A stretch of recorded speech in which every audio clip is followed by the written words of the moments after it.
foundation in the coming storm. Isang pundasyon sa parating na bagyo. Si Brother Branham, meron siyang preaching about the oncoming storm. And nabanggit niya isa sa mga bagay na ito. At ito po ay naibahagi ko na noon. At gusto ko lamang naibayin ulit dito ko nilagay ni Lord or pinangunahan ni Lord. Matthew 7:24. Yan ang bawat dumirinig ng aking mga salitang ito at pinaganap ay magtulad sa isang taong matalino, wise, na itinatayo ang kanyang bahay sa ibabaw ng bato. At lumagpak ang ulan, at bumaha, at tumihip ang mga hangin, at hinampas ang bahay na iyon. At hindi nabagsak, praise the Lord, sapagkat natatayo sa ibabaw ng bato. Amen. So, napakainam na merong bahay na itinayo sa ibabaw ng bato. Na pag dumating ang malakas na bagyo, hangin, bumaha, umihip ang hangin. Okay? Hinampas yung bahay na yun. So, intentional na gustong mabagsakin yung bahay, pero hindi po bumagsak yung bahay. Kasi ito ay nakapundasyon sa ibabaw ng bato. Now, meron isang tao pa na totoo lang, nakatapos lang ni Lord na magsabi na hindi lahat ng tumatawag sa akin ng Panginoon na totoong tumatawag ng Panginoon, no? Na siya ay makakarating sa kanyang langit. Kaya sinasabi niya ito, pagkatapos na sabihin na hindi lahat ng tumatawag ng Panginoon ay makakarating daw sa kanyang langit. At binitawan niya ito, parabola na ito. Kaya meron, sinasabi niya, ang pasimula niya ay dumirinig ng aking mga salita. Kasi napakahalaga ng pakikinig ng salita ng Diyos. Ang isang ito sa 26, nakarinig din ito ng salita. Kaya kaya tumawag ng Panginoon, kaya kaya din niya magsimba, kaya din niya gawin ang mga bagay na ginagawa ng iba. Kaya sabi niya, ang bawat dumirinig ng aking mga salita nito at hindi ginaganap ay matutulad sa isang taong magmam na itinayo ang kanyang bahay sa buhang-buhangin. Same storm. Lumagpak ang ulan, bumaha, humihip ang mga hangin, at hinampas ang bahay na iyon. At iba yung resulta. Bumagsak ito. Nabagsak. Great. No? Kakilakilabot ang kanyang pagkabagsak. Ang Diyos kung tumulong sa atin, tulungan tayo ng Diyos sa gabi ito na matalakay ang bagay. At ang Diyos magpala sa inyo lahat para tayo makaupo. So sa gabi ito, tingnan natin yung kwento na ito bago tayo manalangin sama-sama. Mayroong dalawang lalaki na actually sinasagot nito ang isang tanong. Matibay pa ang pundasyon natin. Anong pundasyon ba meron tayo sa gitna ng bagyo? Kasi may dalawang lalaki dito, makikita natin na meron paghahambing ng Panginoon.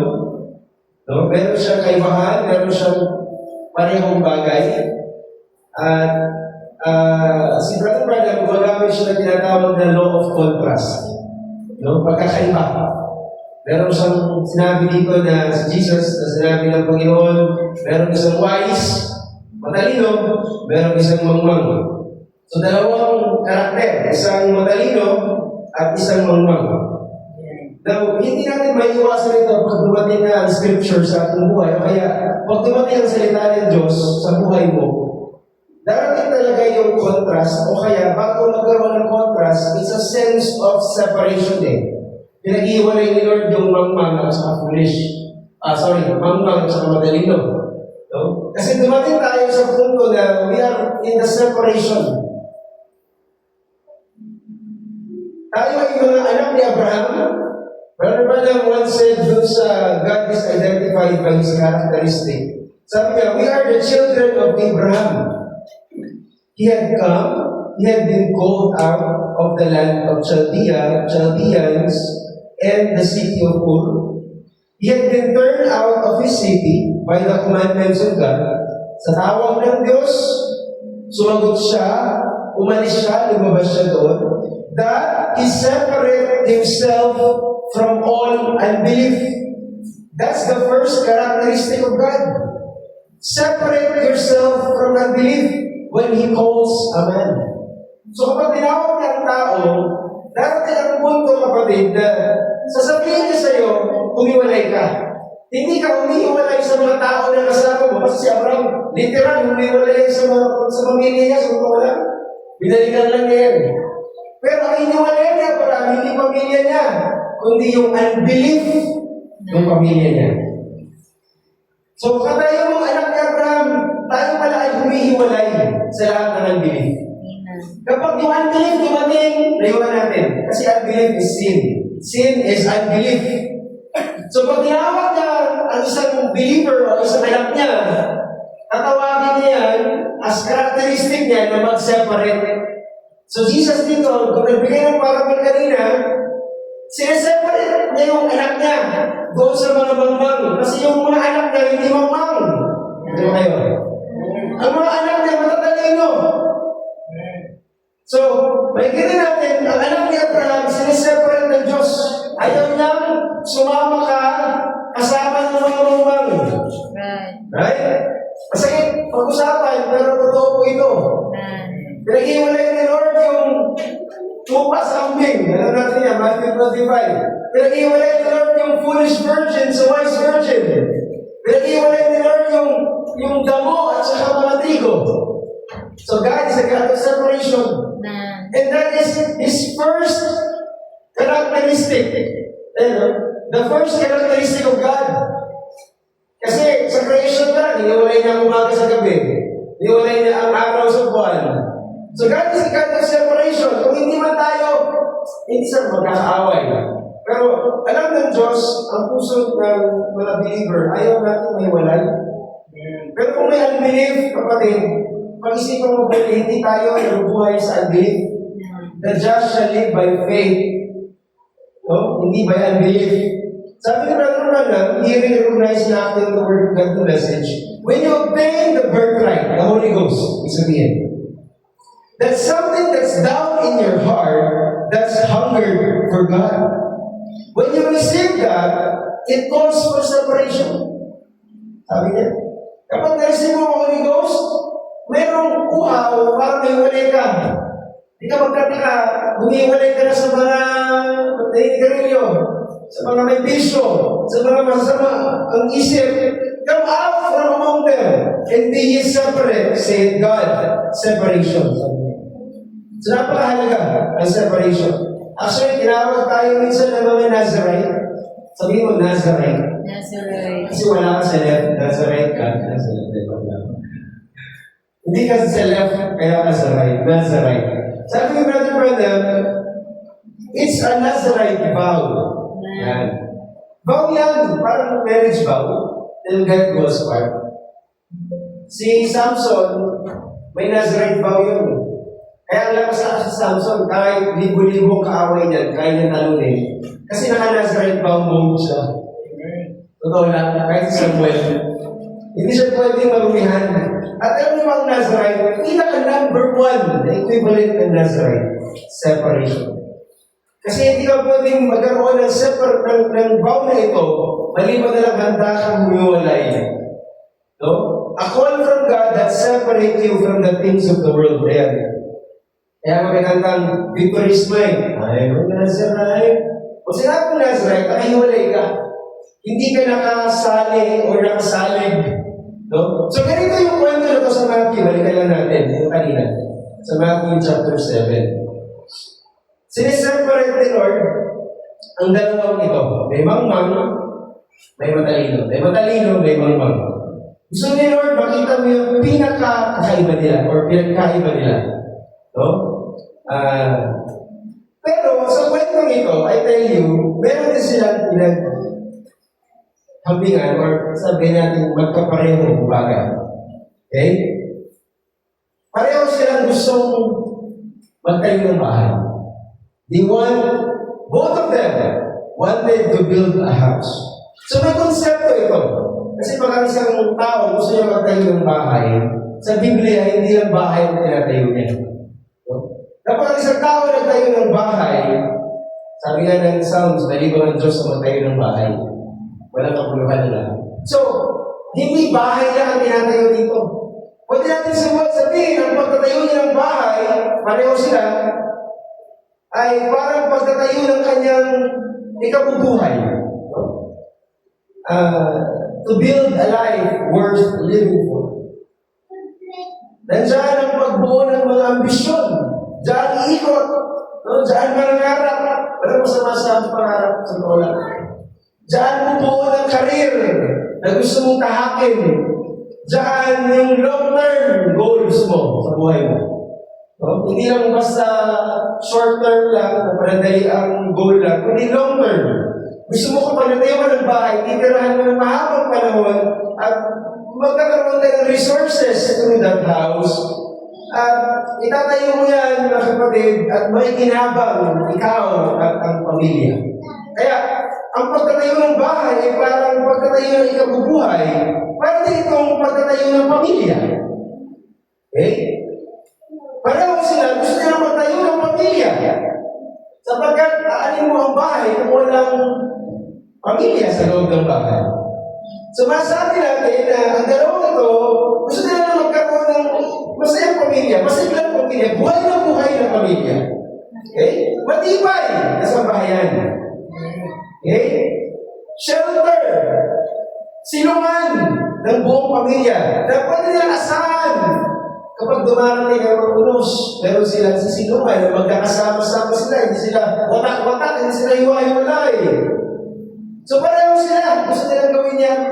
Imagine natin, they want to build a house for their family.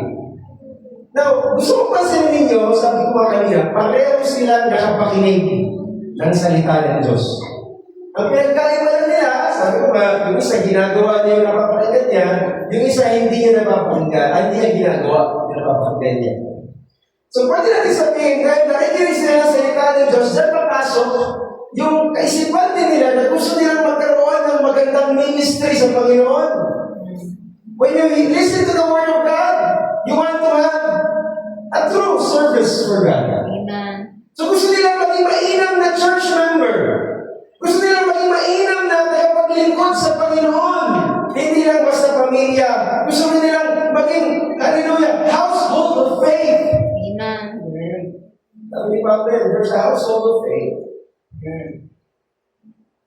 Kasi parang sila nakapakinig.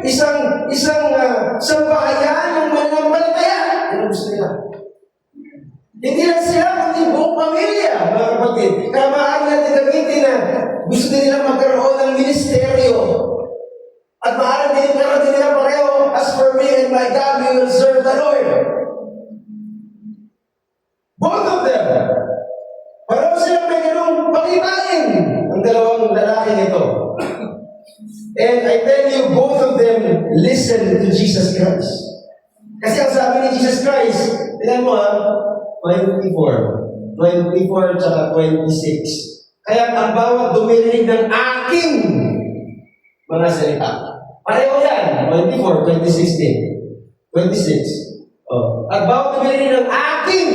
So ang preacher nila pareho. Hindi si Brother Edson, si Jesus Christ. Wala nang pinakamataas na preacher, revelator, kundi si Jesus Christ. So both of them listen to Jesus Christ. Hallelujah. Ang problema lang, yung isa sinusunod si Jesus Christ, yung iba, yung isa, hindi sinusunod yung napapakinig na kay Jesus Christ. No? But both of them, they want to have a good life. Both of them they want to have a good family, a good church record. Na para magkang both of them, gusto nila, they are, hindi natin pinag-uusapan dito yung tamad makinig. Parang sila gusto nilang available sila lagi makinig. Lagi sila nasa church. Okay? Both of them love hearing the truth. Hindi ito yung walang gana, walang interest. Pareho sila may interest sa Word of God. We're talking about both men availing themselves to scriptures. Both of them oriented sa divine truth. Both of them message believer. Parang ganun. Kasi both of them hear Jesus Christ. No? So, you can tell here, both of them gusto nilang ma-accomplish, ma-establish ang kanilang soul, body, and spirit. Gusto nilang ma-establish ang kanilang family. Gusto nilang magkaroon ng magandang ministry. Gusto nilang tatlong yan. Tatlong yan. Gusto nilang ma-establish. Gusto nila ng mabuo ang magandang buhay. Ipagmamalaking buhay. Parang pagdiling mo nila ang kanilang buhay. When others saw their lives and their history, mag-bless sila. Ano gusto na mangyari? Meron silang pamilya, meron silang ministry, meron silang buhay na worth living for. But here's the thing. Here's the thing. Both of them will face the same storm. Pareho sila. No? Kaya sa tingin ko lang magkalapit lang to eh. Ang lalaki nito, nakatira lang sila sa parehong lugar. Nakatira sila sa isang lugar dahil pareho silang naapektuhan ng bagyo na sinabi ni Lord. Okay? Pareho ang lalaki na naranasan ng isang typhoon. Kapag yung isa typhoon number 3, signal number 3, yung isa signal number 3 din. Pareho, wala exempted. Sabi ko na naman, totoo lang, pareho sila. So nakakamulat, malapit sila sa isa't isa, pareho silang apektado ng bagyo, pareho silang apektado ng mga negatibong realidad na babangga kung sa gusto nilang mangyari. Yung pangarap nila sa buhay nila, pangarap nila sa pamilya nila, pangarap nila sa ministry nila, babanggain nila ng bagyo. So, pareho sila, listen, na hindi, pareho silang may mataas na pangarap sa Panginoon, mataas na pangarap para sa pamilya, mataas na pangarap para sa sarili. Kasi yan ang sulat, Matthew 5:45 eh. Matthew 5:45 po sis, papagalayan ko sa inyo. Matthew 5:45. Upang kayo'y maging anak sa inyong Ama na sa langit, sapagkat pinasisikat niya ang kanyang araw sa masama at sa mabuti, at nagpapaulan sa mga ganap at sa mga hindi ganap. So nagpapaulan siya sa mga just at unjust. Wala siyang pinipili. Kung pinapagyo yung mga just, yung mga ganap, mga believers, ganoon din yung mga unjust. Ganoon din yung mga unbeliever, wala siyang pinipili. Ang buhay, mga kapatid, hindi palaging sikat ng araw, tandaan mo yan. May binibless. Tayo hindi binibless, parang feeling mo hindi ka binibless. O hindi laging excited ang buhay.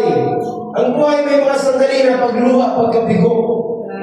Kasi yan sinabi lang ng scripture. No? So talagang kapag tinignan mo ang mga bagyo ng buhay mo, kung meron man dito, dumadaan na parang hindi na nawala ng bagyo. Tandaan mo to, protein. Ano may protein? Siguro, sa pinagigit ko sa mga slim people noon eh. Maganda rin kasi meron tayong alam. Ang protein na nasa buong katawan natin yan. Okay? Muscles, skin, hair, nails, lahat. Enzymes sa katawan mo, hormones sa katawan mo, kailangan mo ng protina. Immune system mo, kailangan mo ng protina. Yung hemoglobin, protina yan, nati-deliver ng oxygen sa buong katawan. Bakit ko sinasabi? Ang protina, mga kapatid, hindi yan mabubuo ng walang amino acid. Okay, sa sandali pastor talaga, ang dami alam. Lamang may alam. Matandaan mo, ang amino acid, hindi yan, never yan nabubuo without what's called nitrogen. Okay? Ang amino acid ay NH2 yan eh. So, walang nabubuong protina para sa muscles mo kung walang nitrogen. Ang problema sa nitrogen, nasa hangin. Kahit anong lahat mo ng nitrogen, hindi siya macycle ng katawan mo kasi napakatindi ng triple molecule bond niya. I love chemistry to be honest. So, kahit anong gawin mo, hindi mo yan malalanga para makapagkinabangan ng katawan mo. No, never. So what needs to be done? Kasi kailangan natin ng nitrogen. Kasi walang nitrogen, walang protein, at maglalambot ang buong katawan mo. So what you will need to do, you have to get nitrogen in other way. Kailangan siyang kainin sa pamamagitan ng halaman o kaya hayop. Para makain siya ng halaman, I tell you, hindi siya basta-basta malalanggap ng halaman. Kailangan siyang basakin sa hangin. At sino bumabasag sa nitrogen sa hangin para maging nitrate? Maging ammonia. Na tao. Bagyo. Bagyo. Bagyo ang kailangan ng nitrogen para mabasag siya at para mapakinabangan ang halaman. Right? So kung hindi siya binabagyo, walang thunderstorm, walang lightning, walang nitrogen breakout, walang breakthrough na tinatawag. Right? So, napakahalaga mo makita na hinahayaan ni Lord yung bagyo para sa ikabubuti mo. Okay, di ba? Yun lang po pinakapunto ko. Kasi kung wala yung nitrogen, parang bahay. Sabi natin yung house, yung katawan mo. Yung amino acid, yun yung bawat hollow blocks. Pero ang nitrogen, yun yung mga semento na nagkakapit para mabuo. Isipin mo isang bahay na may hollow blocks, may bubong, pero walang semento. Madali, kabagsak. Pero para makuha mo yung semento, para makuha mo yung nitrogen ng buhay mo, kailangan mo ng bagyo. So ang bagyo ng buhay mo, I tell you mga kapatid, hinahayaan ng Diyos yan para mas mag-grow ang muscle mo. Because we have muscles of faith. Pag walang bagyo, totoo lang, hindi lalaki ang muscles mo. Yung sasabi ko. Kasi pag walang bagyo, walang nitrogen, walang amino acid, walang protein. So kailangan natin ng mga bagyo sa buhay natin. That's why we praise the Lord even in the storm. Nandiyan ba kayo? We believe in the storm, mga kapatid, na hallelujah, ito ay nagbibigay sa atin ng warning o kaya alarma na may gustong ituro ang Diyos sa buhay mo. At kailangan mo itong makuha para maging sustansya. Nandiyan ba kayo? So sa bawat bagyo ng ating mga buhay, sana makuha mo yung sustansya niyan. Kasi meron yan. Kapag sa natural, mayroong sa spiritual sabi ba no? So, kapag meron pala hindi sa natural, and we thank the Lord for every storm. Sino man na may bagyo sa buhay ko ngayon, iluluhod natin yan. Yan may karamdaman, yan may sa pamilya, yan may sa personal mong mga laban. Mga bagyo mo yan Pero tandaan mo, mas nag-grow ka. Ang muscles mo, mas lumalaki by faith. No? Ang muscles of faith mo, lumalaki. So, makikita natin, I hope, yung bagyo nakatulong kung para makita kung sino siya. Kasi sa verse 27, nung dumating ang bagyo, ang sabi ng Biblia, nakakalungkot, it fell greatly. No? Yung resulta nila nung dumating yung bagyo, dapat yung bagyo sa ikabubuti. Sa ikatitipay, pero sabi ng 27, na kailangan ang kanyang pagbagsak nung dumating ang bagyo. Bakit kaya? It boils down to what you call foundation. Sabihin mo, foundation. Foundation. Ang pundasyon, hindi mo yan bisa makita, bisa nakikita mo, pero napakahalaga sa buhay mo para sabihin ko sa iyo, sa gabing ito, build your foundation in the Lord. Amen. It's not gonna be easy. Okay? I tell you ngayon pa lang. Both of them once have a dream, have a vision, have ambition, have a training in the Lord. But on the same storm, they didn't have the same result because they don't have the same foundation. Magkaiba yung pundasyon niya. Ang isa, itinayo yung sarili niya, yung napapakinggan niya, naging bato sa buhay niya. Tinayuan niya yung whatever happened. Pero yung isa, itinayo niya yung bahay niya. Yung lahat ng pangarap na inisip niya kanina, sa buhay niya, sa pamilya niya, sa church ministry niya, itinayo niya sa tinatawag na buhanginan. And I tell you, kapag ganun ang pundasyon mo, sinking sand, kapag tumayo ka, madali kang lumubog. So, I want you to realize tonight, Lord, kamusta na ang pundasyon ko? Yeah. Nakatayo ba ako ngayon sa bato na hindi talaga nagagalaw kahit anong mangyari? Hindi natitipan kahit anong mangyari. Oh, Lord, naramdaman ko, madali akong makuunoy. Ano ba yun? Madali akong matisod. Madali akong mapadala ng anumang mga sirkumstansya. Umulan lang, hindi na magsisimba. Right? I mean, Paul said we are in season, we're out of season. I expect, mga kapatid, that this is gonna be a testing to us. So, kakatapos ang communion natin, and the Lord will test us in how we serve Him.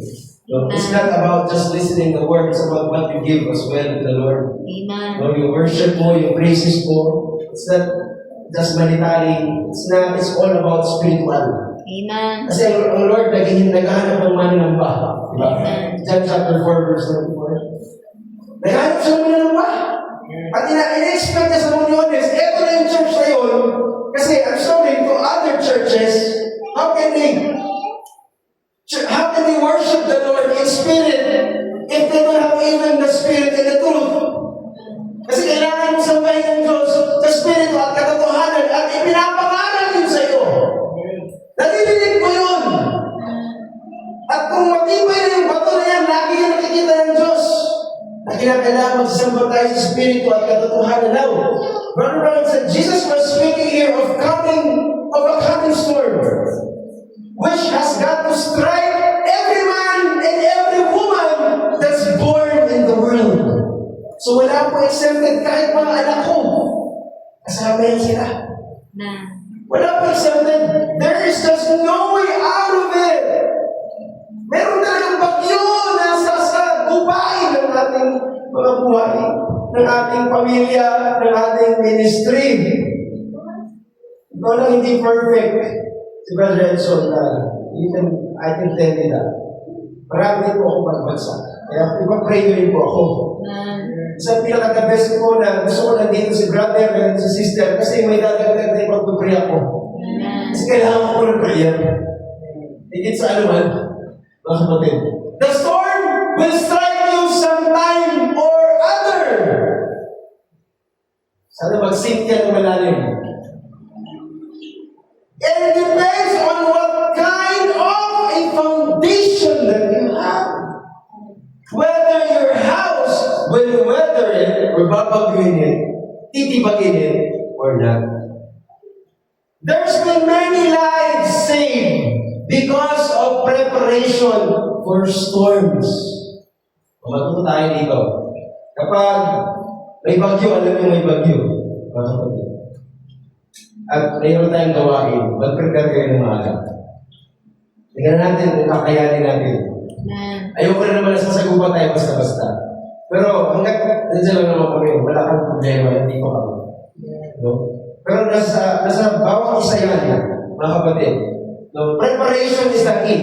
There has been many of lives lost because of failing to take heed, makinig, magbantay to the warning of storms that's coming. Marami pong bagyo na parating na sa Pilipinas. Walang bagyo, pangalan ko ng asawa ko. Esther. Pero yun, wala pa kami bagyo yan. Pero malakas yung bagyo yan, ano? Okay? Pero bagyo po yan, huwag natin malitin. Hindi na lang, ihalos po. Nakita ko, may buhangin po sa harap. Ako po yung nagbantay. At ang tao po pamunta na umagos na po dyan. So, ako po nagkumay-humay konti. So, planuhin natin mga brother ang gagawin natin. Now, building a house on a sand, I tell you this, real talk, cheap, pag sa sand yung bahay. Pero itayo mo yan sa bato, mahal. Ano ba yun? Mahal magtayo ng bahay sa bato. Mahal. At ang foolish builder, gusto niya makasave ng time, nagmamadali siya lagi. Hirap na nagmamadali.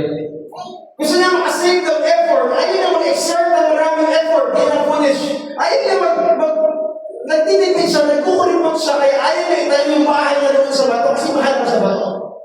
He skipped the digging part. Kasi, pag tinignan mo yung pinag-aralan ko po ito, merong account, mga kapatid, sa Luke chapter, ito nakakamali, six fortages. Parehong kwento ito Narinig ko ni Matthew, kaya nandito rin si Lucas. Nung si Lucas ang nakakuha ng Revelation, sabi niya, siya'y tulad sa isang taong nagtatayo ng bahay, pareho lang itong kwento na to, na humukay at pinakalalim. Yun daw yung ginawa nung matalino. Humukay ng malalim, nilagay ang patibayan, foundation, sa bato. At nang dumating ang isang baha, kinampas ng agos ang bahay na yun. Hindi lang pala hangin, kundi may agos pa. At hindi nakilos yung bahay sapagkat natitirit na mabuti. 49, natapot ang dumirinig at hindi ginagawa ay tulad sa isang tao na nagtayo sa bahay sa lupa na walang patibayan, walang paghukay na ginawa. Walang digging. Laban sa yaon ay hinampas ng agos pagkakay nagiba at malaki ang naging kasiraan ng bahay ng Lord. Dobre gastos pa. Diba? So, makikita mo dito mga kapatid, si Jesus nagpo-warning siya sa atin na huwag mong kakalimutan na maghukay. Ayan. Mag-effort. He probably finished, siguro, tapos na yung foolish sa bahay niya. Yung wise, nagbitig pa rin. Kasi yung mamang nagmamadali. Pero yung wise, awis na awis. Hirap na hirap. Kasi naghukay pa siya Nandiyan ba kayo? May effort yung matalino. And ang mga maraming tao, gusto nila ng mataas na gandang revelation, successful na gandang buhay, ang pamilya, agad-agad, nagkakabuklod, tingnan. Pero ayaw naman mag-effort. Ipag-pray ang family. Ayaw naman mag-effort na talagang pagpawisan dun sa ministry. Ayaw nga gumawa sa pipilitin pa. You have to exert effort. Kasi kailangan yan para mapatibay tayo Many wants to enjoy the blessing and wants to skip the digging. Hindi ko ganun. Pero digging is part of the price to have a good foundation in your life, in your family, in your ministry. Wala akong shortcut wala akong instant magkabahay na bila. I don't think so. It takes a lot of time for me. So, nung pinag-preach ako ng Pastor, ayaw na yung mag-preach. Pastor, tatlong sermon pala nababasa ko. Pag-preach mo na ako. Give me more time to read, sabi ko na. I don't want to tell something out of the word. Theologian ako Sabi ko na, kailangan ko isukat ng mga natutunan ko sa Trinitarian, sa Jehovah's Witness, sa Iglesia ni Cristo. Ang dami na kapilang isusuka ko. Hayaan mo muna ako magbasa. It takes some time. Kasi I'm a theologian myself. And this is not about theology. It's about theology. Kailangan mong lumuhod sa Panginoon para bigyan ka ni Lord. Amen. Ano tingin mo? Naging nasa believer ka, automatic mataas revelation mo? No! Di! Help us, Lord. Magpasa ka. Spiritually speaking, I'm not angry, I'm not rude. But when you want to build yourself on the rock of the Lord, then time in prayer, tahin mo yan. Ilang beses ka na nalangin sa buong linggo. As in yung may hindi lang yung salamat sa pagkain. Hindi lang. As in seryoso lang, Lord, what is your will? What is your will in the Word? How often, how many times you read the Word of God? Kasi isa yan Kailangan mong magbasa ng Biblia. Kailangan mong magbasa ng Amen, ng Message of the Hour. You cannot interpret the Word by yourself. Napakahirap. Kailangan mo i-deny. Alam mo, isa sa pinakamahirap nung tinatayo ko yung bato ko, yung bahay ko sa bato ni Lord, self-denial. Kasi marami akong gusto sa bahay ko, pero ayaw ni Lord. Ano ba kayo? I have to deny it. I have to consecrate myself. Kasi napakahirap, mga kapatid, na sumunod. Hindi mo na iintindihan. You just need to believe. No? So, kailangan mo parang hindi mo kayo mamukay. Siguro dito may nakapagbunan ko, tumulong na sa pagbubunan sa bahay, hindi ko madali. Not to mention yung nabilad ka, not to mention yung nakaktak ng pawis mga kapatid. Hindi tayo katulad ng mangang na gusto quick Christianity, quick answers lahat para na-pray, quick lahat ng ministry na, nagawa ko na, tapos na. Quick things, quick success. Hallelujah. Quick spirituality. And I tell you, you fall quickly then. Madali ka rin bumagsak kasi madali lang lahat. So, anong gusto natin sabihin ngayong gabi? Ang start pala, nire-reveal ko ang foundation daw. Right? Help us, Lord. Nalalaman mo kung anong pundasyon meron ka kapag dumating ang mga bagyo sa buhay mo. Pag mas lalo kang nakatayo sa bato, malalaman mo kung gaano, kahit gaano kalakas ang bagyo, kung ito'y nakatayo sa bato, may kita mo, thank you Lord, nandito pa rin ako. Amen. Thank you Lord, kaya ko pa rin siyang patawarin. Thank you Lord, kaya ko pa rin pasalamatan ang lahat ng mga bagay, kahit puro negatibong nangyayari sa akin. Ano ba kayo? Amen. So the storm revealed how deep the foundation was. No? Kasi many admire what's above the ground. Gusto ko itong part na to eh. Many admire what's above the ground, mga kapatid. Pero the Lord is interested what's below the ground. Okay, hindi ko marami yung nakikita yung kataas, yung ganda ng bahay sa taas. Pero si Lord, ang titingnan yung nasa ilalim ng bahay na yun. Ang nakikita mo ng preaching lang, nakikita mo nag-preach si pastor. Yung nakikita mo. Pero hindi mo nakita yung prayer before the preaching. Hindi mo nakita yung surrender heart before the preaching. Hindi mo nakita yung pagsuko. Akala mo umawit lang. Akala mo nag-testimony lang. Akala mo ministry lang. Pero behind that, ang dami pa lang mga pinagdaanan. Right. Alam mo, simpleng preaching lang, simpleng awit lang, pero behind that, ang dami pa lang battles before that thing happened. Right. So, the Lord is looking behind or beneath, sa ating mga pinagdadaanan, mga kapatid. I tell you, no digging, no foundation. Kahit anong pakita mo sa labas, anong pananamit mo sa labas, without any digging in your heart, without any evaluation in your heart, then there's no foundation in it. It's a sinking sand. I want you to realize, mga kapatid, no digging, no foundation. No trial, no maturity. No, the things na gusto nating makamtan, mahal talaga. You have to pay. Right? I'm not saying pay money. Simple lang sa pakikinig lang you have to pay attention. Yan ang hirap mo ng bigayin eh. Akala niyo yung wisdom, revelation, just sitting around. No. You have to pay attention. Right. Ang mahirap sa akin, yung trabaho na yan. Yung sa laptop. Because I need to pay attention to the pastor and to my needs then. Kasi kailangan sa pastor ko pinapakabis to discuss. Kailangan marunong ka na, you have to pay attention. Kailangan may panlupad, pero iba talagang nag-invest sa notebook, nag-invest sa.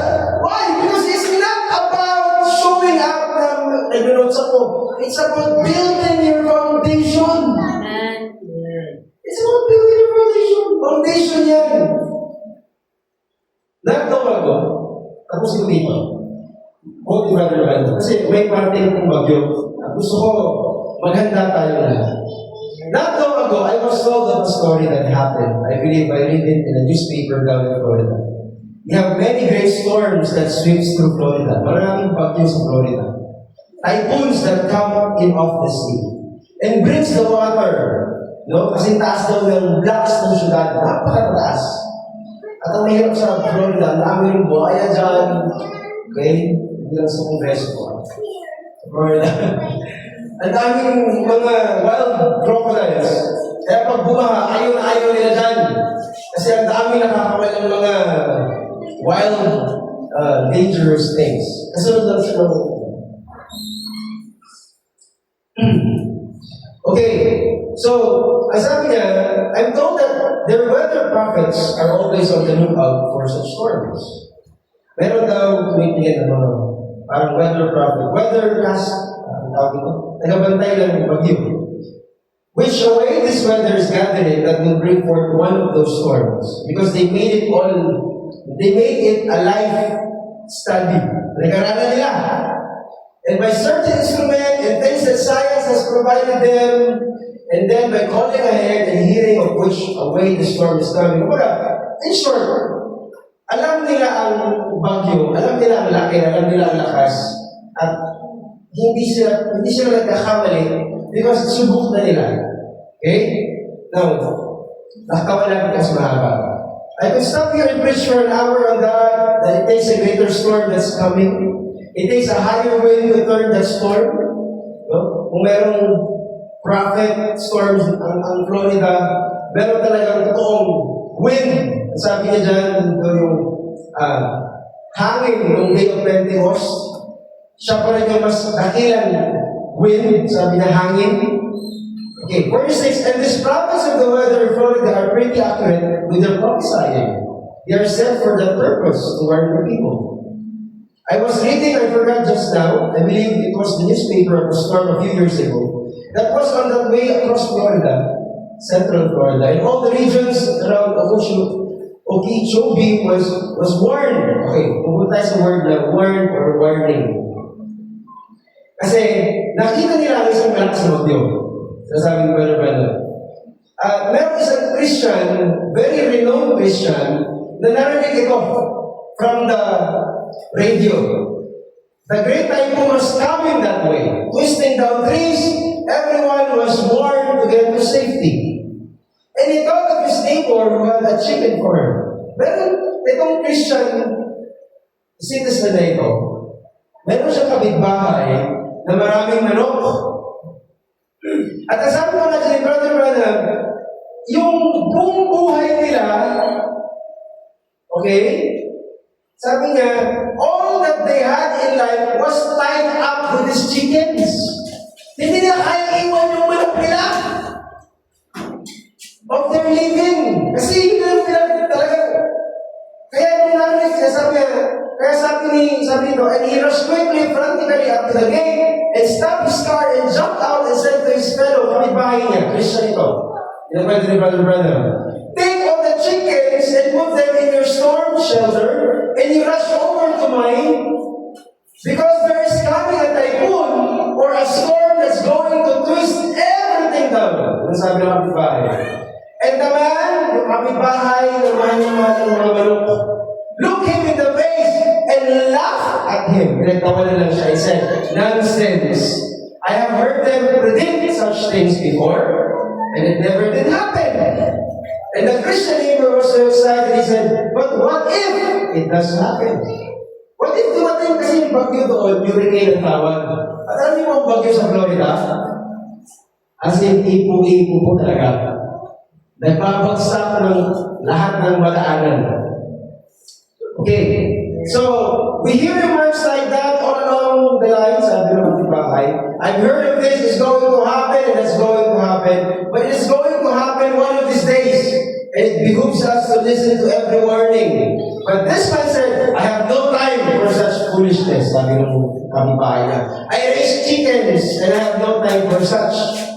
And he cried out, the neighbor said, in the name of God. He said, leave those chickens alone then, John. Iwanan mo na yan, John. Come quickly, you and your family. If you don't want to believe it, let your family come. Yaman na ikaw na lang. Yung pamilya mo, pasamahin mo sa akin. He said, I will not have my children to be excited over a few radio warnings. My children and I have decided will live as I live, sabi niya, and my wife will listen to me because I am the breadwinner of this home and she must listen to me. I am boss here and I will not have my children all excited or tore up about some nonsense. And the neighbor was stirred and he went to his home into the shelter. And all of a sudden, the clouds was upon him before they knew it. That's the way judgment strikes, sabi ng Prophet. It comes so sudden. You wonder how it can get there so quick. How I have seen cruel men who once scream and say, how could you treat me this way? The whole, every foundation was swept out from under him in a moment. It pays to take warning. See, isang iglap, naglaho lahat. Kasi ayaw na maniwala. Okay? Napakahirap mga kapatid na napakatigas ng pangalan ng pastor o kaya ng mga preacher o kaya sino mga kapatid tapos ayaw natin maniwala. Hindi man sa bagyo, pero sa parating na judgment. Kasi judgment is coming on earth. Paul was successful in having Stephen stoned, but all through his life until he surrendered to Christ, was he never able to get away from that message. I see heavens open and Jesus standing at the right hand of God. Something got a hold of him. It was not the messenger, it was the message he had. Ang message na ito na dala namin, may kasama ko itong warning judgment. Meron itong warning na parating dahil may judgment na parating. While the storms come through the country, it caught the chicken house and the farmer, and they never found his body. Kasi hindi siya naniwala. And his wife, next natin to, yung wife niya, hindi na naniwala. Naniwala pa siya sa sinasabi ng asawa niya. Ang nangyari, nakakit sa bubog yung asawa niya. Ang problema, nung umakit sa bubog yung asawa niya kasi bahang-baha na, hanggang blocks po yung baha, nagakyatan din yung mga tinatawag na makamandag na ahas. Meron dyan na tinatawag na sobrang makamandag. Cottonmouth moccasin. Ayan. Then mistake that your diamond back rattler. Umakyat din po yan sa bubong at nakagat po yung asawa niya. At unfortunately, namatay din yung asawa niya sa bubong. Oh, it pays to take warning. The first thing to do before there can be a warning, sabi niya, there has to be a preparation made for safety. Ito yung ginagawa natin ngayon. Sana are you with me? Mag-prepare tayo sa pagdating ni Lord. Mag-prepare tayo. Kung paano tayo nag-prepare sa pagdating ng may bagyo, nag-prepare tayo. May bagyo na hindi kakayanin sa libutan. May great tribulation. Hindi natin kaya. We have to escape. And it has to be a preparation made for safety. Or there is no need of sending a warning. Kaya may warning eh. And the warning is only a voice of God having you to prepare for the danger. There has to be a preparation made first. And then if the preparation is made, then the warning can go forward to cause you to make your decision. Whether you want to listen to it or not.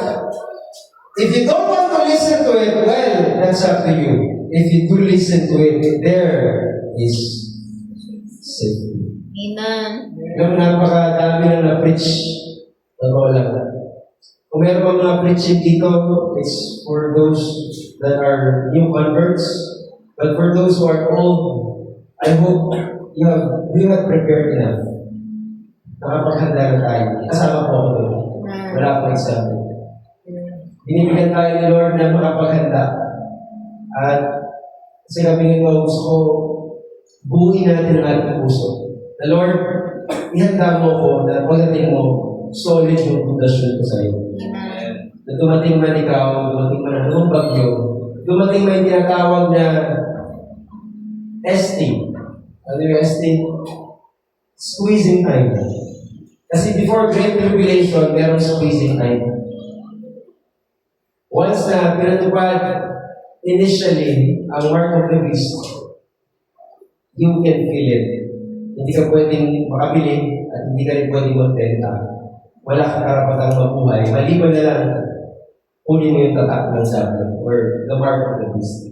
And the bride will not get it. Sabi ng scripture. Dalawa ang hindi magpating ng mark of the beast. The wise virgin and the foolish ones.